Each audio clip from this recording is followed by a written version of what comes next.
Welcome to day one of this 30-day weight loss challenge.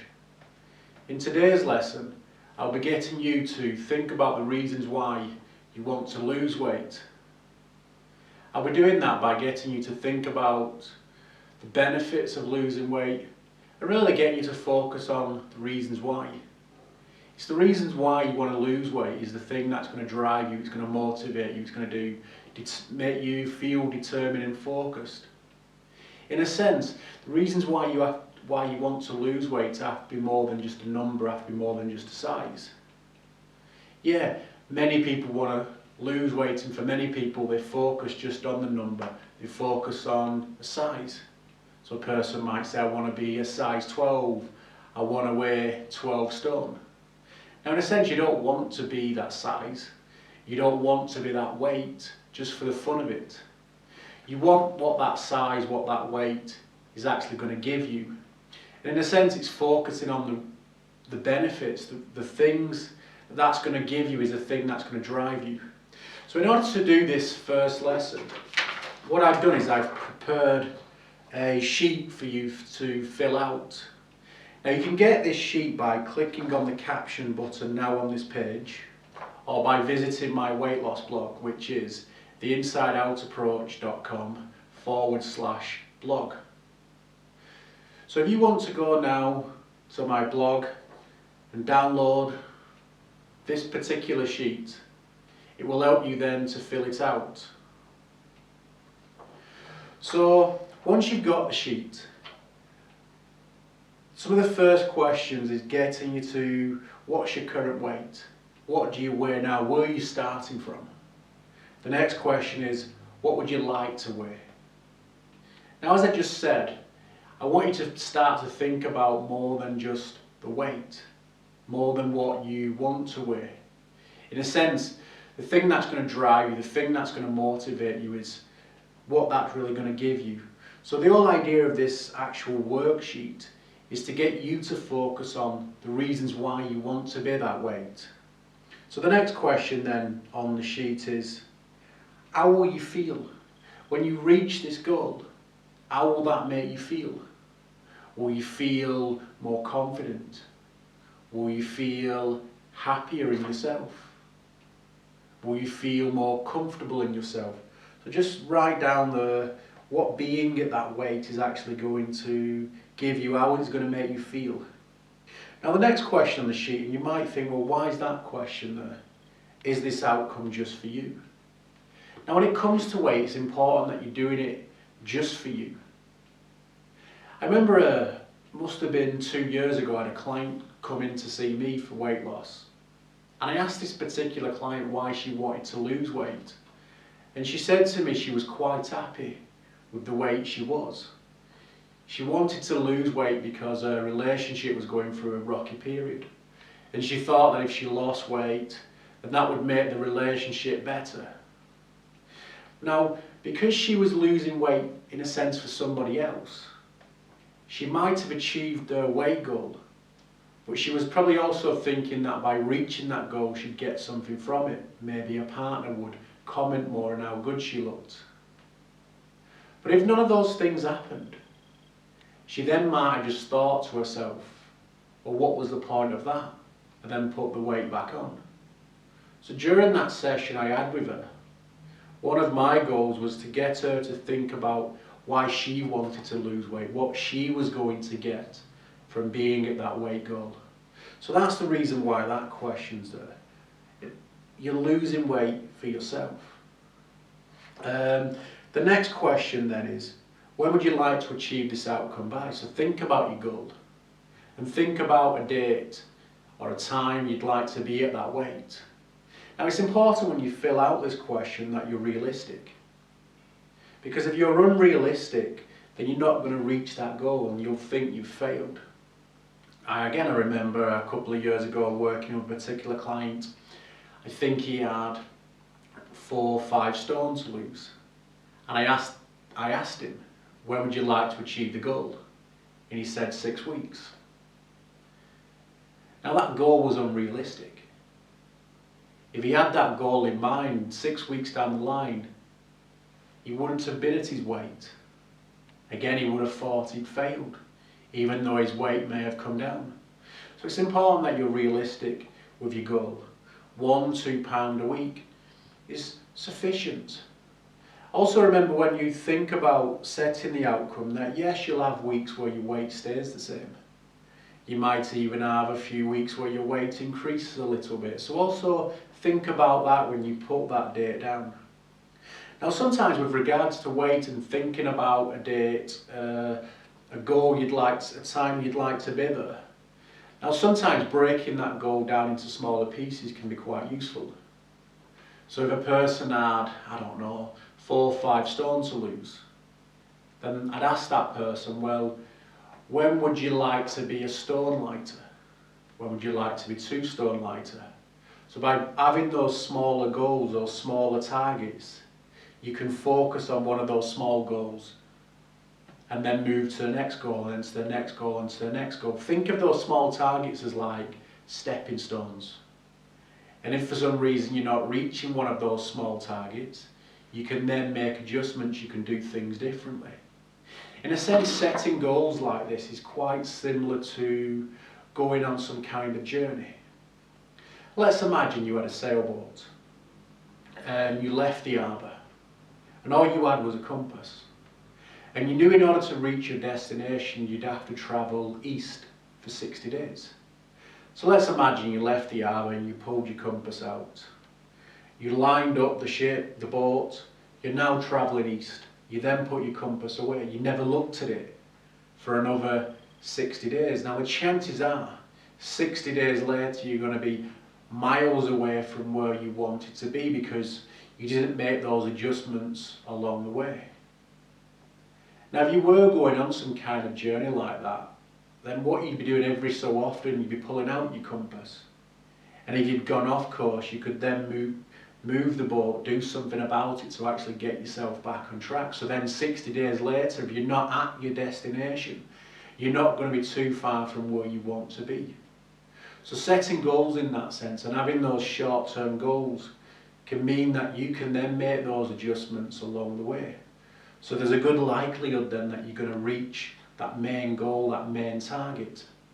Now also something else that can really work well for setting goals and having targets is to maybe think about rewards you can probably give yourself along the way. I remember, again, another client I worked with, she had a bit of weight to lose. So one of the things she did, she bought one of these Pandora bracelets and she got a catalogue and she said to herself, every time I lose half a stone, I'm going to buy a charm.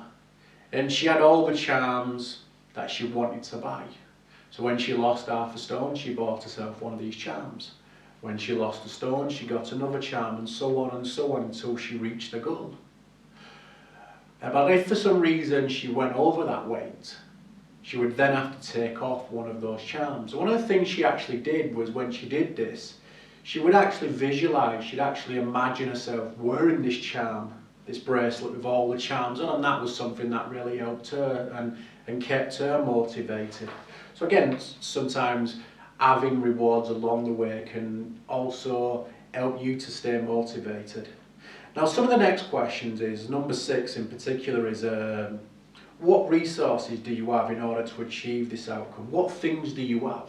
So that would be some of the obvious things. Well, I know what foods are good, I know what foods are bad. I have access to a gym. I do the cooking, I do the shopping. So some of those things would be your resources, some of the things that you can actually use to actually get you to your goal. Now sometimes you can even think outside the box when it comes to this question. Maybe you've got skills in other areas of your life that you could kind of like map over to help you with weight. Again, I remember a client I was working with who, her job she worked for a catalogue and she worked in the clothing department of that particular catalogue. And her job was all about goals, it was all about targets. If a certain line of clothing didn't get out by such and such a day, they'd missed the deadline, it cost the business thousands of pounds. So in her job she was quite goal orientated. One of the things she didn't do though, in the past, she didn't use that skill she had with her weight. When I made this, I highlighted this to her, and that's one of the things she began to do. She began to use that skill. She'd set herself goals, she had targets that she would reach. She also, within that built-in rewards at work, she'd get bonuses for reaching her targets. So she began to use that same strategy when it came to weight, and she managed to successfully reach her goal. So sometimes you can think outside the box. Another example of another particular client I had was she came to see me and she said to me she had an addictive personality. She said if she had a bar of chocolate, she'd have to have that bar of chocolate every single day at that same time. Now when she said to me I've got an addictive personality, I actually said to her, fantastic. She kind of looked at me and thought, didn't you just hear what I said? Now one of the things she had was that addictive personality. It was a negative thing for her. Now we could have probably tried months and months of therapy trying to get rid of that addictive personality. But what we actually did, we actually used that personality trait to actually help her. She gave me a list of things that she wanted to do. She wanted to exercise 3 times per week. She wanted to eat 5 pieces of fruit and veg a day. So we actually used that addictive personality of hers and actually got her addicted to the things that would actually help her to reach her goal weight, and by doing that she successfully reached her weight goal. So with that particular question, you can sometimes think outside the box. The next question is getting you to think about what things you need then in order to reach your goal. Where are some of your weaknesses? What are some of the things that you need to start to work on? So, and with many of the tools and the techniques that I'm going to teach you within this 30-day challenge, you'll learn many tools and techniques that will actually help you to turn these weaknesses into actual strengths. Now, at the back of this worksheet are some questions that seem quite similar. So you might have to read the question, reread it again, to really understand what the question's getting at. Now the reasons why these questions are quite similar is because, in a sense, these questions are worded so it gets you to think differently. And I'll give you an example of that. One of the questions is, what will happen when you reach your goal? So these are some of the definites. So that might be, I'll be in that size 12. I'll be more confident. I'll be happier. I'll be able to get in that outfit that I've got in my wardrobe. So those are the definites, things that will definitely happen by reaching the goal. Now the next question says, what won't happen if you don't reach that goal? So in a sense, this is getting you to think about the consequences of not actually reaching your goal. So that would be, well, I won't be in those size 12 clothes. I won't be able to wear that particular outfit in my wardrobe. I won't be more confident. I won't feel happy. So with those particular questions in mind, as I said, you may have to read it again to really understand what the question is trying to get at. As I said, one question is really worded to get you to think about what you're actually going to get. The next question is worded in a sense is what you're actually going to lose out on by not reaching that goal. So I said, just take a bit of time actually filling out this sheet.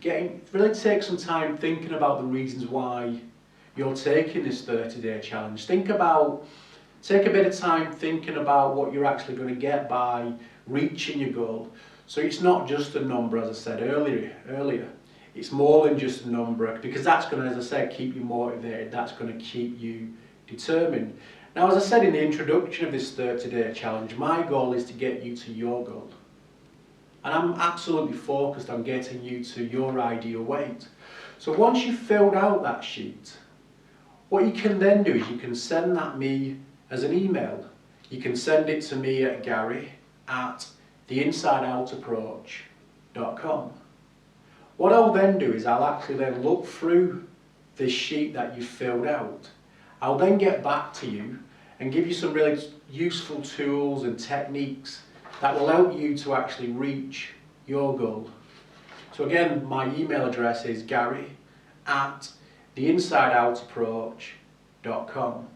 Now, if you didn't get that, you can also get the email in the video description bar in this actual video. So So again, I want to welcome you to day 1 of this 30-day weight loss challenge. And now in day 3, on our next actual lesson, one of the things that I'm actually going to teach you is a fantastic eating plan that will actually help you to actually reach your goal. Bit of an eating plan, working with clients over the years, certain clients have done certain things that have really worked well for them. So what I've done is I've condensed these things into a bit of a plan. So on the next day, as I said, day 3, that's one of the things we're actually going to be working through. So again, thank you for taking this 30-day weight loss challenge, and I look forward to helping you to reach your weight goal.